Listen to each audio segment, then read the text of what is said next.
keep going. You filming? Just take it for the rolling. Go on then. So as I was saying, like, you know, I was really inspired by rock and roll when I was a kid. My dad was heavily into rock and roll. We had all the records. I remember once I had all my dad's records out in the summer holidays, and he had a lot of 78s, which were quite brittle and, you know, heavy, so sort of mid between an LP and a single. And I had all these records out, and I knew my dad was really proud of them. They were, you know, he was really into these records and all that. And one day I put them all out, and I remember sitting down and hearing a little crunch. And I sat on his original 78 of Rock Around the Clock.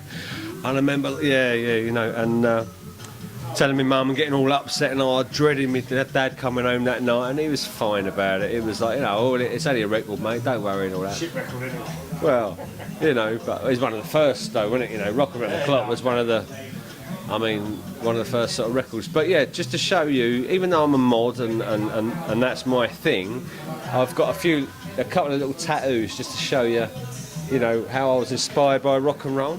So firstly, the first one I've only got a couple, but the first one has got this, and it was just, I wanted to have a raised on rock and roll, it says. Can you see that, Jim? Well, I'll tell you what, it'll be a lot easier if I zoom in. So that was just my little homage to my dad and being into rock and roll as a kid. And the other one I've got is a picture of Eddie Cochran's Gretsch on my arm. What is it, a G1? Oh, I can't remember what it is, but it's got the famous little G there. So that's Eddie Cochran's Gretsch. And I was always into Eddie Cochran when I was a kid. School was finished, and that's quite. And we'd sit there, we'd have Friday night fish, you know what I mean, as you do. And we'd listen to a show called Cruising on the radio, and it was basically just loads of old rock and roll. And they played Gene Vincent, Eddie Cochran, all that sort of stuff. I'm not sure what station it was on, probably LBC or something, you know, something like that. And we'd sit there listening to.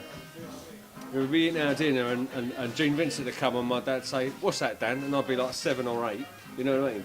And he'd say, I'll say, "Gene Vincent, Bebop Malula," probably on Capitol Records or whatever it was on, you know. Was that one used to be called Oliver Twist? That's right, yeah. I said, "Please, Mum, can I have some more?" So there's rock and roll in our house, and my uncle was really into Motown and the Beatles. And that was like this forbidden fruit, you know. This was like that. Oh, my dad, like, what do you listen to that for? You don't need to listen to that stuff. It's not really rock and roll, is it, mate? Not really my thing, you know. So we only listen to what my dad likes at home. But which is fair enough.